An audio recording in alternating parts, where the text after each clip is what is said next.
abadde batambulira ku mikutu gyaffe, abadde batusondera kamera yaffe, ntegeddeko tulina bututuuse sofa tubulayo miliyoni kumpi 2 bwe tuba tufunye abantu 200,000 2 kitundu bwe tufunye abantu 200,000 oba 25 mudu natuwa omutwalo gumu kakasa bulungi nti ensonga eyo nsobola okugenda okuva ku mpewo biidhini taala nga nayo mugijje mu ddiiro. Era nja kusanyuka nnyo nga nkyalina ku mpewo essaawa eno mpulira abantu kinze kino songa erudde mu bbanga mu ddiiro ng'ate ekola busiraamu bwammwe kusomerako ddiini yammwe. Nsaba mukkirize abawulidde omulanga gwaffe ndi mugumu era ndi mukakafu temujja kugwanukula kubanga era tuvudde wala nga mutuyambye ebintu bingi era abatukwateko nsaba Allah abasiime era ayongere okubaagala. Hayakumullah. Assalamu alaikum wa rahmatullahi. Alhamdulillah wa bihi nasta'in wa usalli wa usallim ala ashrafil mursalin salawatu rabbi wa salamihi wa barakatihi alayhi wa ba'du. أوصيكم وإياي بتقوى الله كما ذكره الله عز وجل واتقوا الله ويعلمكم الله. وبعد فاعلموا أن وعد الله حق ولقاءه حق والنار والجنة حق. اعملوا على مكانتكم فسيرى الله عملكم. السلام عليكم ورحمة الله وبركاته. asinzibwa mutufu okusinzibwa ya Allah subhanahu wa ta'ala mulezi waffe nanyini kutugabirira. Allah waffe awaniridde ebinene ebiri eyo tumusaba sokusasana emirembe ku mbaka Muhammad sallallahu alaihi wasallam na ku bonna abanatambulira ku nkola eyo kutuusa Allah waffe lwalizingako ensi eno banga ddene nga tetulabagana naye ebizibu ebitali bimu oba oliawo Allah subhanahu wa ta'ala byatuyisizaamu tumusaba atuwe bulungi ate ayongere otukuuma nga tuli basiraamu. Olwaleero biidhinihi ta'ala njagala tutandike ku mulamwa gwaffe ogugamba nti ensi oba abantu nga bavudde nnyo ku Allah waabwe. Ensi oba abantu abali mu nsi nga bavudde nnyo ku Allah waabwe. Ab'ebitiibwa nnyongera obbawa amawulire ag'ennaku Allah subhanahu wa ta'ala ganyumya mu suyitibwa al-anbiya aya esookera ddala yagamba nti iqtaraba linnasi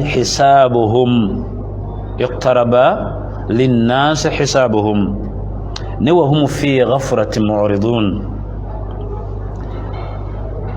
Ebbanga oba ekiseera nga kituuse Allah agenda kubala bantu.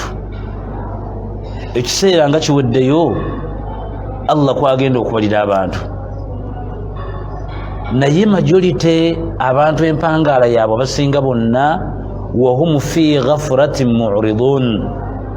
Abantu beebase bali mu muzannyo bakola bye baagala.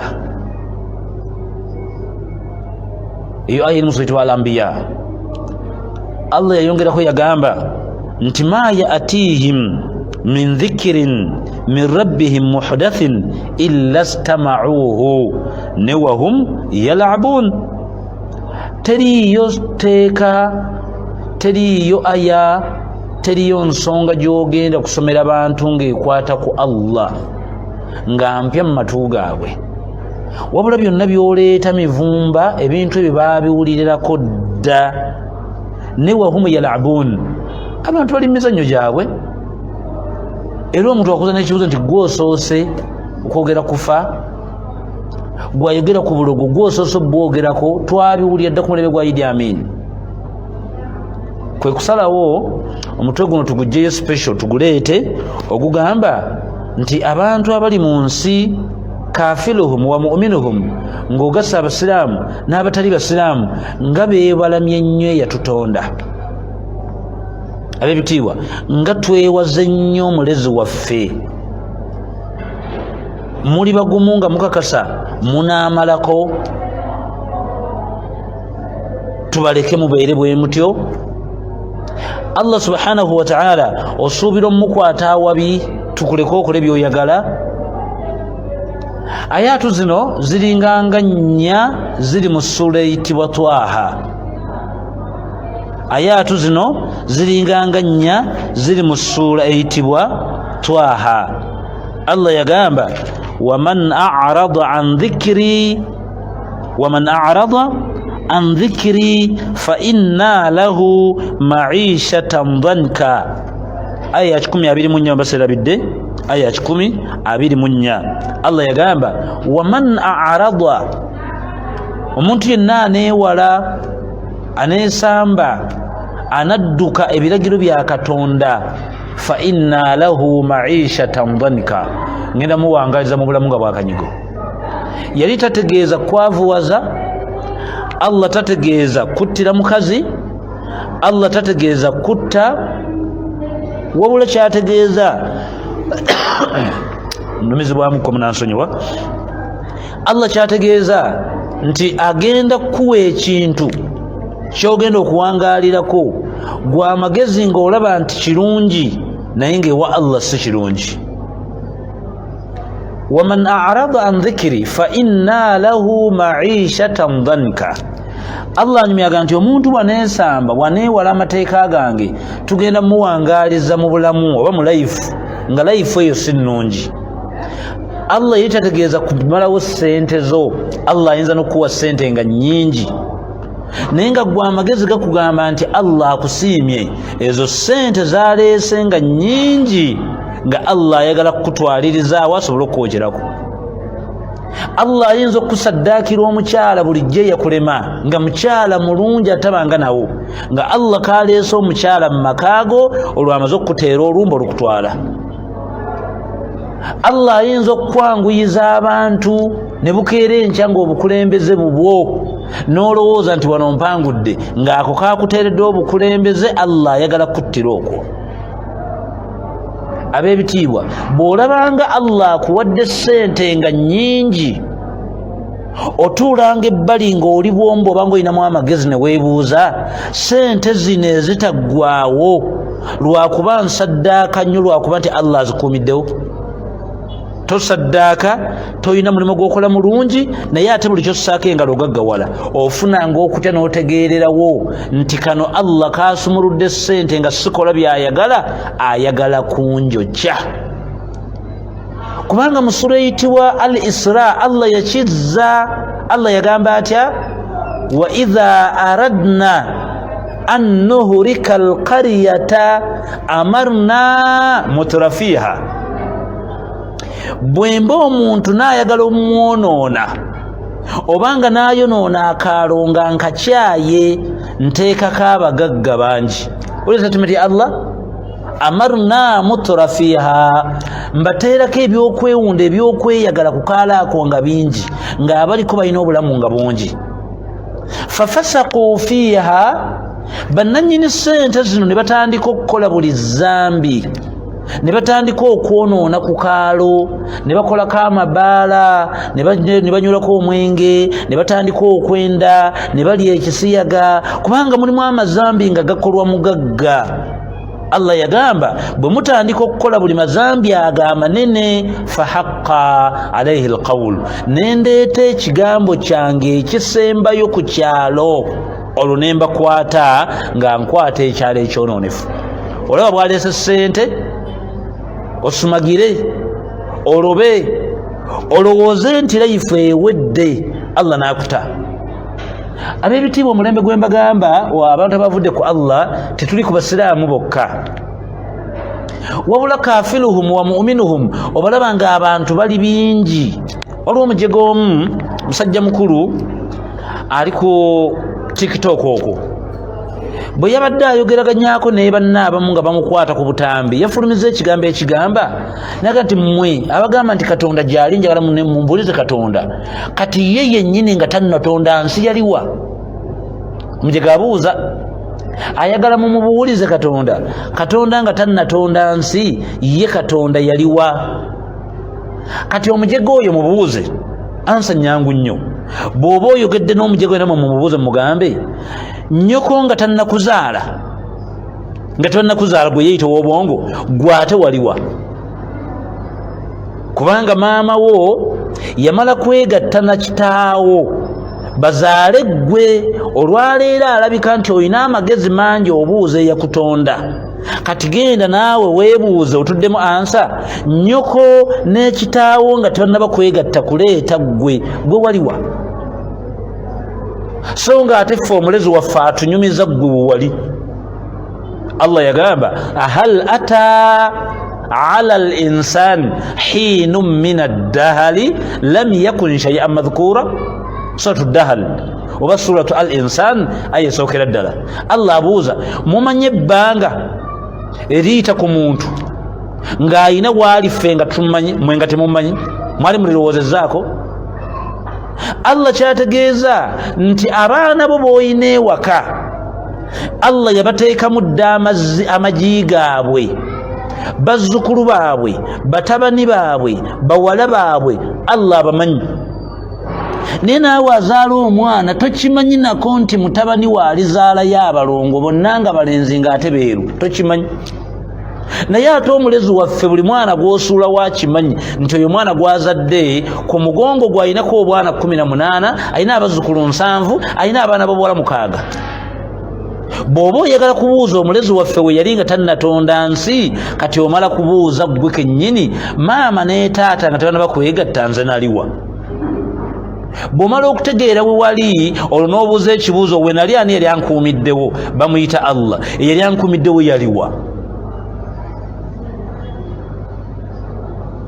kati kwe kujjayo omutwe ogugamba nti lwaki ennaku zino omulembe guno abantu bavudde nnyo ku Allah kafiruhum wa mu'minuhum nawulidde omujega omulala naye si musiraamu bamuyita Mariyaki oyo nno tiyetaaga nnyo kuwaata na budde bungi olw'ensonga alina ekigambo kye yeeyogerako emabega keeyo myaka ng'ena ng'agamba nti ye kabaka w'okwasama ye kabaka w'okwasama ekigambo kwasama kiva mu kitendo ky'okwasaamirira ekigambo kwasama kiva mu kitendo ky'okwasaamirira ab'ebitiibwa omwasaamirivu omu gwe bayita Mariyaki yagambye nti abasiraamu n'ajereka eddiini y'obusiraamu bintu bimbi yasagana kuleeta ebimu yagira ebintu by'obusiraamu bingi naye bw'aba yajereza ebintu by'obusiraamu si yasoose waliwo eyajeregako obusiraamu bw'atyo nga mukufaalu gye yamalira si walungi era eyo si gye njagala kati njagala kubasika birowoozo waliyo omujego ow'okusatu ate ye musiraamu bamuyita Isima oyo nno emyaka alabika nti akuzeemukko either ayinza okuba koobote 1 yaliwo oba koobote 2 kati ng'emyaka gye bw'ogigeraageranya n'ogiraba oyinza ogiteeka mu myaka gy'abantu abalowooza oba abafumiitiriza naye bw'aba yalemeddwa okufumiitirizaako ewala kamuyambeko muzeeyi mukulu oyo Muhammadin sallallahu alaihi wasallam yagamba nti maa'u zamzamu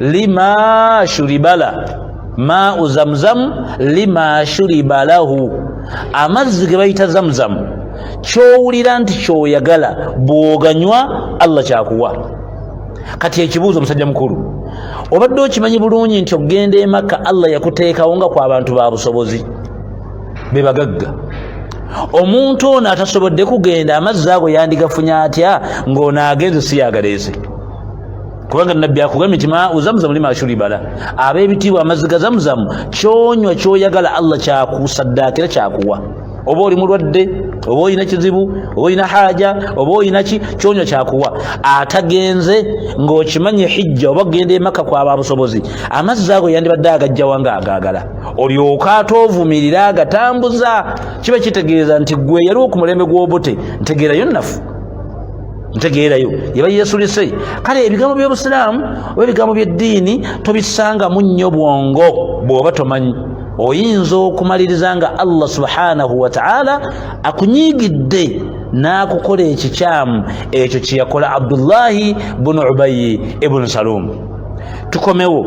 Mulezi waffe agambye nti waman a'rada, yenna aneesamba amateeka gange, an dhikiri fa inna lahu ma'ishatan dhanika, ngenda kuwangaliza mbulamu nga bwakanyigo. Si kyekyokka, wanakhshuruhu olunaku luli ngenda kujja mu ntaana. Lunaku ki? Yawma alqiyamati, olunaku lw'okubayimiriza, olunaku lw'enkomerero. A'ma, ngenda kuziba amaaso. Abibituba ndi mubalabula. Ebiseera bino nga tuvudde nnyo ku Allah, abasiraamu n'abatali basiraamu. Mu amagezi gabagamba nti bwe munaabeera bwe mutyo mugenda kuwangula. Baganda baffe ab'embaale,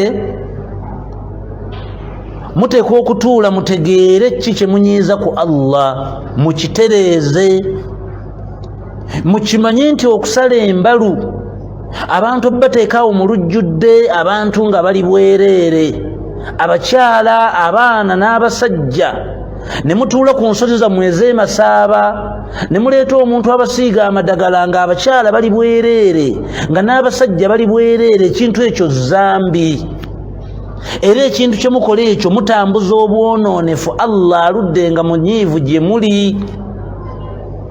Enkuba mu nsi yonna tesoose kutonnya wammwe, eryoke ejje buli mwaka mwenge battira abantu. Ab'ebitiibwa, rahimallahu muri'i, Allah asaasire omuddu oyo afuna omusiiba n'amanya kiyanyiizizza ku Allah. Allah asaddaakire omuddu ejjana oyo Allah gwagezesa n'ategeera ekizibu kye, nti mutuule kafiruhum wa mu'minuhum, abonoonefu n'abatya Allah, mutegeere nti bitundu byene ewaffe kiki tubadde tukola ekimaze ebbanga nga kinyiiza Allah, ekyo mukimale. Ab'ebitiibwa, olwaleero amasomero agali mwenda nga g'amaanyi mu ggwanga gamaze okutegeerekeka nti galimu ebisiyaga. Amasomero agali mwenda nga g'amaanyi mu ggwanga gamaze okutegeerekeka directly nti galimu ebisiyaga, era nga bakunga b'abaana babaweeyo n'akasente, nga n'omuzadde okkirizibwa okusayininga nti ojja kusasula halfway, top up erina egenda jja kusasulira omwana wo bwakkiriza okugenda mu bwammemba obwagge. Eryo ezzambi lye muwulira lyaviirako omulembe mulamba gwali gwa Luuti. Allah n'ayungula bamalayika special nga bazze kuzikiriza kyalo lwa kisiyaga. Omusiiba ogwo nga guzze olwo ya gubuna oba gugatta kafiruhum wa mu'minuhum, gutwala abasiraamu abali ku kitundu n'abatali basiraamu abali ku kitundu. Tutuule buli omu gyali ategeere kyabadde akola ekinyiiza Allah. Gwe mutwe gwaffe olw'okutandisa okugamba abantu mu nsi nga bavudde nnyo ku Allah. Allah anyumya agamba, yagamba nti ngenda bazuukiza mwe abagenzi beewalamu amateeka ge mugaviira mulowooza nti tekinologiya ze mungi, ngenda bajja mu ntaana nga mbazibye amaaso, ng'amaaso go Allah akoze eki? Agazibye. Mugenda kugamba Allah, qala rabbi lima hshartani a'ma wa qad kuntu basira. Mulezi waffe lwaki nvudde mu ntaana nga nzibye amaaso ng'ate nali mu nsi nga ndaba? Suratu Twaha, Allah agamba nti qala kadhalik atatka ayatuna fanasitaha, mwali mu nsi amateeka gange bwe gajjanga mwagalimbisa ne mwefuula mbu tebibakwatako. Wa kadhalika alyawma tunsa, amaaso go twageera bidde tuve mu maaso. Oyo yakunyumiza Allah subhanahu wa ta'ala. Yagamba nti wa kadhalika najzi man asrafa wa lam yu'min bi ayati rabbi wala adhabu al-akhirah ashaddu wa abqa. Allah amaliza agamba nti nkukakasa ekibonerezo kyange ekisembayo kyekisinga mu bibonerezo by'obadde olowooza eby'ensi. Ab'ebitiibwa, bw'oba olowooza nti okugenda okulya ekisiyaga bwavu bwe bukusindise, bakwate miliyoni 4 eza buli mwezi bazikuwe, ogenda kulaba kye bayita bwavu obutuufu ku lunaku lw'enkomerero. bwe kibanga ekiba tutte mu masabo omulembe guno okubanga majority abali mu masabo mmwe bangi nga mulowooza nti bulamu munoonyayo bulamu mbakakasa ku lunaku lw'enkomerero lwogenda okutegeera nti obulamu obulungi tebwali wano bwali mu maaso ga Allah subhanahu wa ta'ala. Bwe kiba ng'amazambi g'okola ogakoze lwakuba nti nsi bweti bwetambula nannyini kuteekawo nsi tomumanyi bamuyita Allah subhanahu wa ta'ala.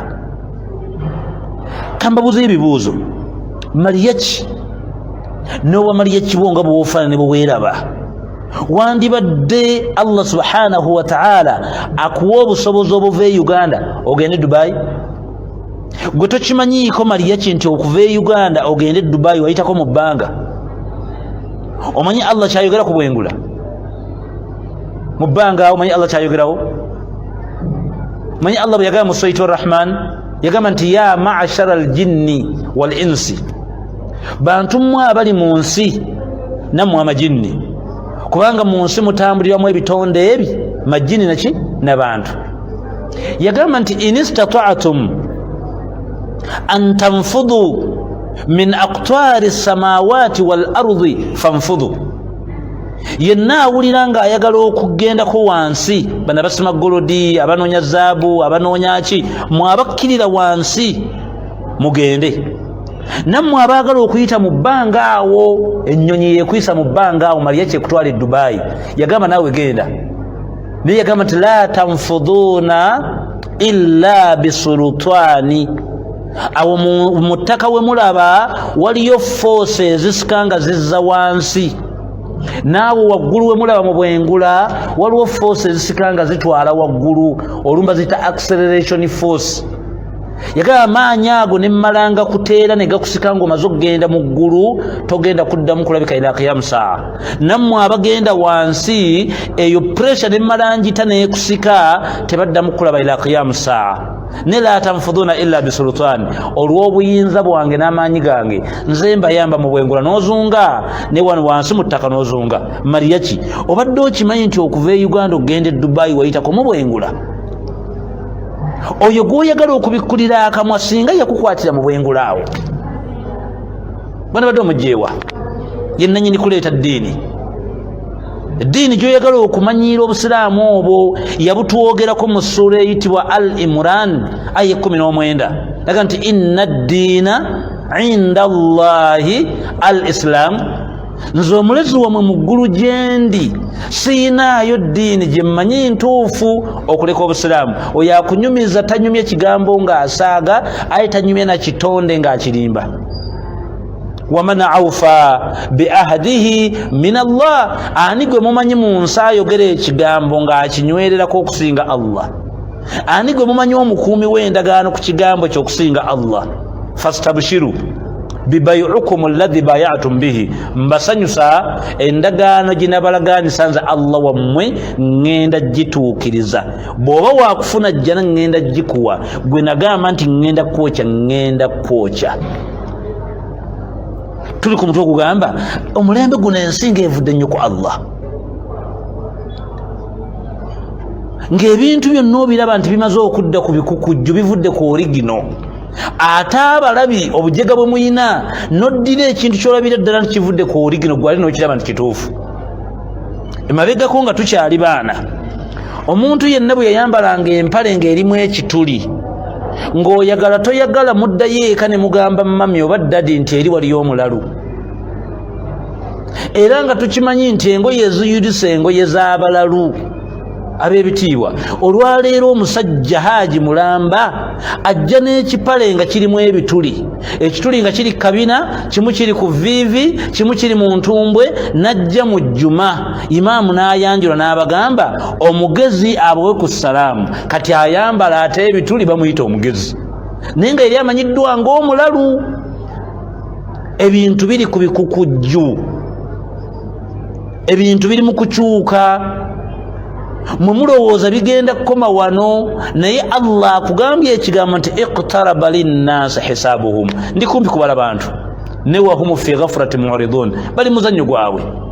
Ma yatihim min dhikrin min rabbihim muhdathin illa stama'uhu. Teriyo aya neemu wadde etteeka lyonna lyogenda kusomera baddu nga ppya mu maaso gaabwe.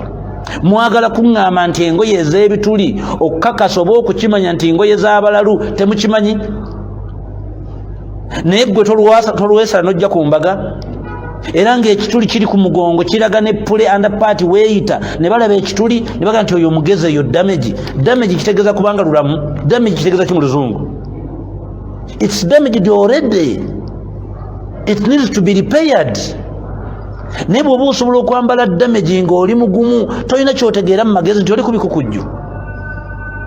Ab'ebitiibwa, olwaleero omukyala mubadde mukimanyi nti okuva mu nnyumba ajjeko okusaala oba ajjeko awantu wonna ayina kufaanana bintu bya kiralu. Ateekeko enjala zitali zize, alina okusaako obukoowekoowe obutali bubwe, alina okusaako meekaapu atali wuwe, amakulu afune kala endala, mpaka kyagaa nti tokyusanga ekifaanani kyo. N'atugaana okukyusa ensolo ziwummula amatu, n'atugaana okukyusa ebifaananyi by'abantu. Kale ebintu biri ku bikukujju, abaddu bavudde ku asul, ku kikolo, bagenze bye bagenze. Muhammadin sallallahu alaihi wasallam yabuuzanga abaddu, naga ki ekibajja ku Allah wammwe? Gwe bw'obeera awo, ki ekikujja ku Allah wo bwe weebuuza? Baddangamu ansa za njawulo. Naye njagala kati owulire statement ate eno. Ab'ebitiibwa, ezimu ku nsonga abantu ze baawanga ku mulembe gw'omubaka n'essaawa eno ensonga ze muwa, lwaki abaddu bavudde ku Allah waabwe baga nti ensi eri ku sipiidi nnene, ensi eri wala nnyo, bw'osalawo gibeezanga Allah we yagiteeka gwe osigalira. Allah yakugambye okusalayo akamusanvu, singa bwedduka ennyo, tandikira akamusanvu. Yakugambye ogende e Makka mwezi ogwokuna, temuddamu genda mu hijja mu gwa 12, mugende mu hijja mwezi gwakuna. Yakugambye ko osibe Ramadani emyezi 3 nti ensi edduka nnyo, oba yakugambye ko tawazenga emirundi 3 nti wuzo ojja kuggwako bw'otawaza ogumu. Allah nga bwe yateekateeka enteekateeka ye mu nsi tekyukanga, wabula gw'ogitadde ku levo gwe kw'ogyagala, kwe kwagala okubaka ebito by'otannatuuka, kwe kwagala okulingiza by'otannatuuka, otuuke n'ekuleva ebuuza ku Allah. Ye yaliwa Katonda ensi? Ani abuuza ekitonde ate obuuza mukabaawo? Muhammadin sallallahu alaihi wasallam yagamba nti annaasu yaquluuna thalathatun ne wakad khalafuha min qabl. Abantu mu nsi bakozesa ebigambo bisatu, naye bw'obeetegereza n'obiwuliriza bulungi ebigambo ebyo balimba baabivaako dda. Abantu bagamba Allah nti nahnu abidullah, tuli baddu ba Allah, ne wahum ya'maluuna amala al-akhlal, ne bw'okebera emirimu abantu gye bakola n'empangaala zaabwe balimba si baddu, kati beeyisanga baana bawaka oba baana bawoowe. Ab'ebitiibwa, okuviira ddala nga ne Allah waffe atuyita baddu, era nga tulina kuwangaala mu nsi nga baddu, naye omulembe guno ku mbeera eriwo abantu beeyisanga baana abali ewaabwe. Omuntu akola kyayagala, era mu mateeka oli alondamu nga mufevalinga. Kam dakaiku bakiyat.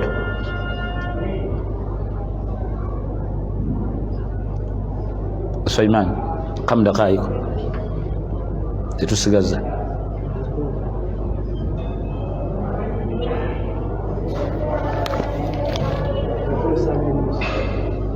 Tukozesa mmeka? Obulayo mmeka? Allah subhanahu wa ta'ala aganti wama arsalna min qablika min rasulin illa nuhi ilayhi annahu la ilaha illa ana fa'buduni. Uli Allah bwakunyumiza ayi nusati wal anbiya ayi 25 agamba nti emabegako kuviira ddala mirembe gyasookera ddala Allah buli nabbi gwe yassanga mu nsi ng'amugamba ajja agamba abantu kubanga yendagaano y'omulezi waffe bantu kubeera ku mulezi waabwe yabatonda oyagala toyagala babuuzanga bannabbi abantu nga batuuseemu nti mmwe muli kuki era nga batuusa ku kigambo Allah kyabatumiza ekigamba nti Allah waffe atutumye atugambye fa'buduuhu ab'ebitiibwa teriyo asaana kusinzibwa mu nsi okuleka Allah wama arsalna min qablik Allah agamba Muhammad teriyo nabbi gwe nali ntumye mu nsi wadde naawe nga tonnajja illa nuhi ilay namuwanga message egi genda oŋŋambira abantu tebasinzanga ekitali nze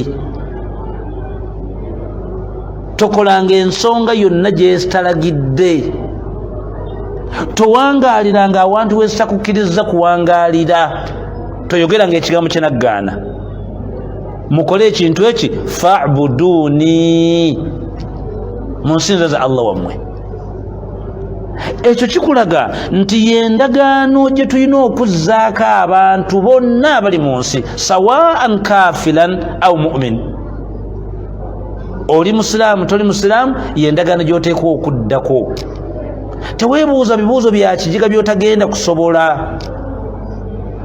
ab'ebitiibwa abasiraamu tukomewo ku ndagaano ya Allah subhanahu wa ta'ala ndagaano ki yakutegeera Allah nabbi wa katonda ayitibwa Shuaib bwe yajja mu bantu ngere omulawo mulembe okususa obwonoonefu n'abaleetera amateeka ga Allah ja'alu asabi'ahum fi adhanihim kubanga Allah nti kullama da'awtuhum nabbi anyumya agamba Allah wange buli lweŋŋamba abantu okutegeera bakwawule ja'alu asabi'ahum fi adhanihim baddidde engalo zaabwe n'ennwe z'emikono gyabwe ne bateeka mu matu mbu nneme baleetera bigambo baleme biwulira baŋŋamba nneme baleekaanira baddidde ennwe ne bakwata mu matu gaabwe bwe mbasemberedde nennemerako mbagambe wastaghshaw thiyabahum ne bafunayo n'ebigoye ne beebikkambu baleme kundaba wa usirru wastakbaru istikbara Allah wange ate obwonoonefu n'eggume lyensanze baliko bwe ntutte ebigambo badabulinze emirundi ebiri ne beeyongerayo baga tugenda kukulaga nti Katonda taliiyo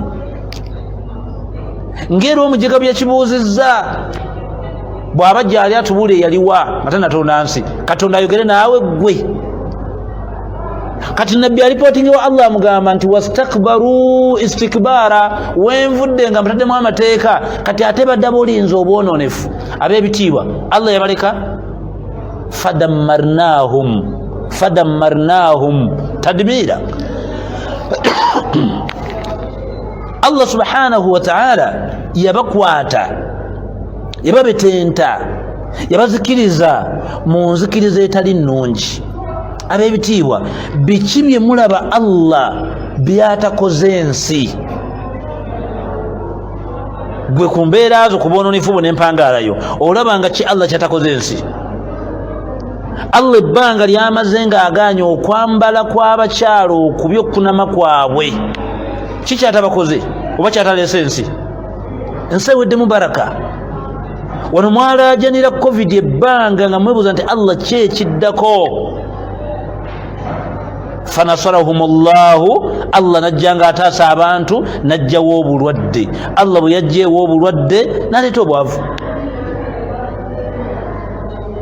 asobola okukuleka ng'otambula naye nga wejjusa ate omuntu eyanitudde oba ewaka ab'ebitiibwa tuli ku mutwe ogugamba lwaki abantu b'ensi evudde nnyo ku Allah subhanahu wa ta'ala omulezi waffe yagamba nti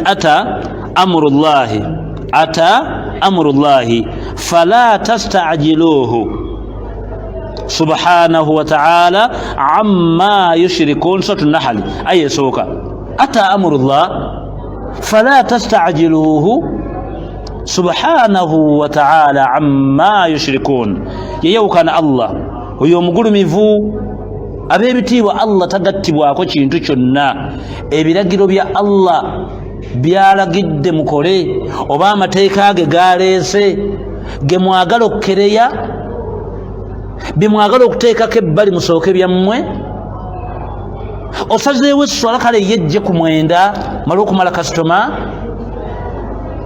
osazeewo mala 9 musinza omwaka ogujja osazeewo mala ekkaddi waluno agenda e Makka ebimaaso bimanyi yayawukana omulezi waffe oyo gwemwagala okugattako buli budde gwemwagala okukakkanya mu buli ddakiika yayawukana omulezi waffe oyo gwemujja ogala abagumiikiriza Allah amaze okuleeta amateeka ge gye muli osazeewo osooka olinnyeko omalirize ebibyo Allah alina kyalagidde gwovuddemu ekigambo nti nindaamu ogenda ddi bw'ogeraageranya baganda baffe ba ashabi embeera gye baalimu n'enneeyisa gye beeyisaamu bw'ogigeraageranya n'omulembe gwaffe ddala olaba nga tufaanagana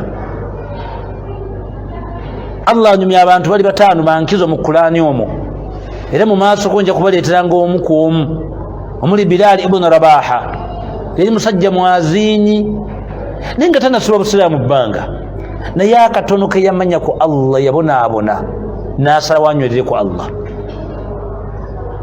Allah anyumya omukyala gwe bayita Asiya oyo yalina mumakanga mumaka mwafumba si basiraamu naye ke yamanya ebikolwa by'omusajja gwafumbiddwa n'asala eddiro tyadda mabega so nga baamukola buli kinene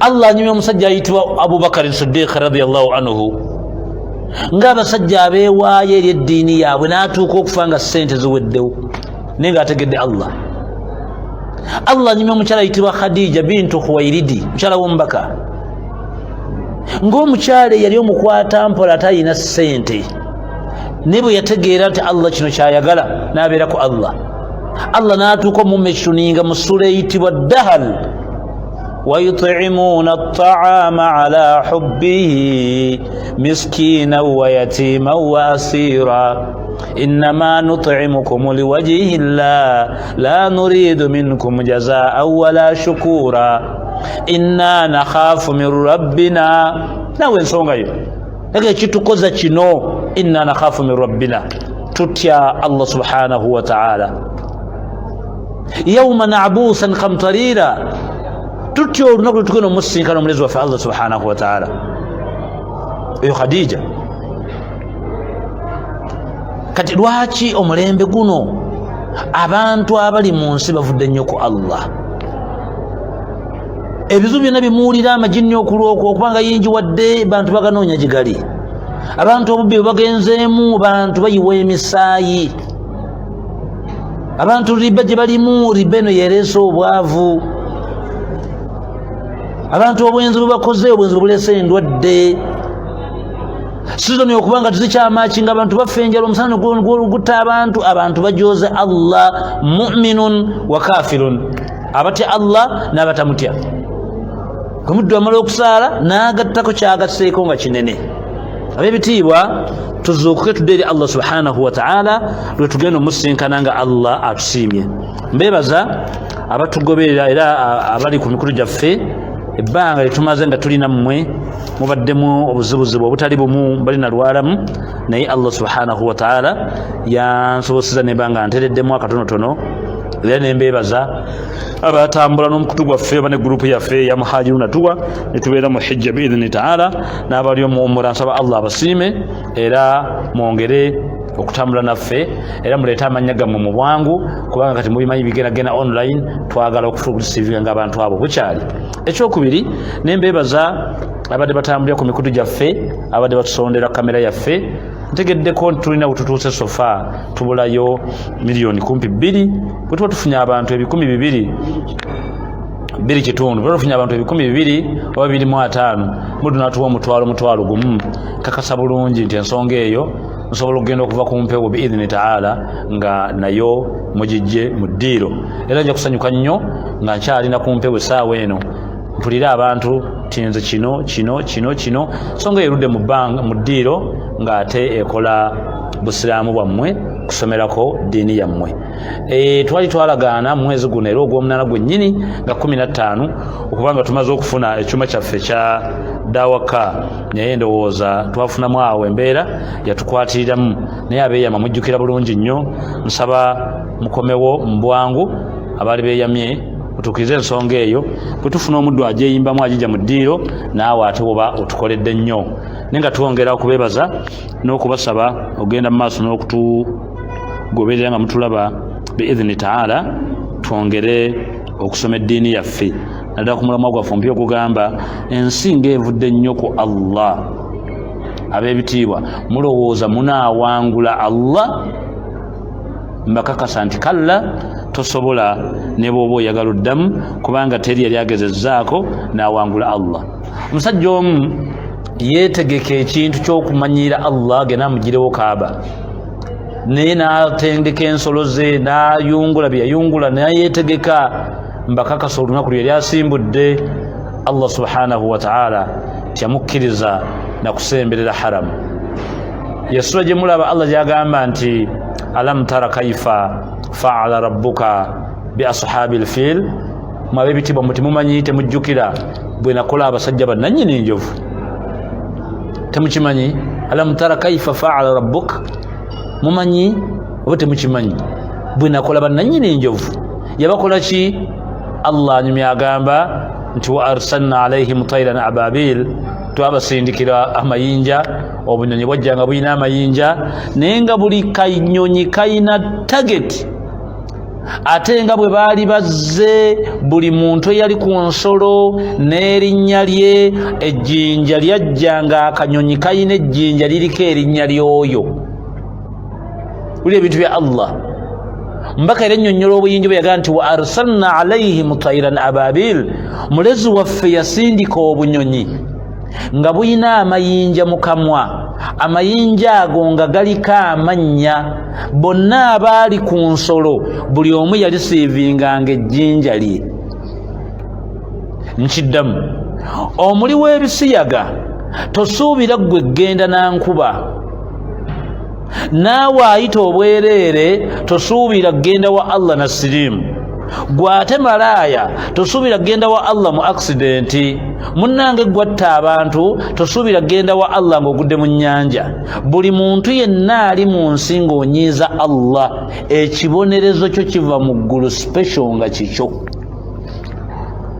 Maliya ki nomuzeeyi Isima ku mulembe gw'obote n'olosome muzeeyi ani gwe nabyagamba nti Allah yaliwa mbakakasa Allah ng'abadde asazewo kujja kusasula oba kukwata ekibonerezo kyo ekyamaliya ekyo tekifaana kya musajja Isima kya musajja mukulu. Naawe malaaya togenda kufuna kibonerezo kyenkanankana n'oli ayambala obubi. Wa arsalna alaihim tayran ababil Allah yasindika obunyonyi nga bulina n'amayinja naye nga buli muntu ayina ejjinja lye special. Faj'alahum kaasfin maakul firimu gye yaggwera Allah agamba naye mbafuula nga bw'olaba essubi lye batadde awo nga lirinyiriddwa ensolo oba bw'olaba emmere ebisaaniko nga biweddemu emmere nga babikunkumudde oba nga bw'olaba ppamba nga bamuyizayiza bamusuulasuula watuukanga mu kibuga ng'enkwata gy'abakuttemu Allah bonna abanjadde awo.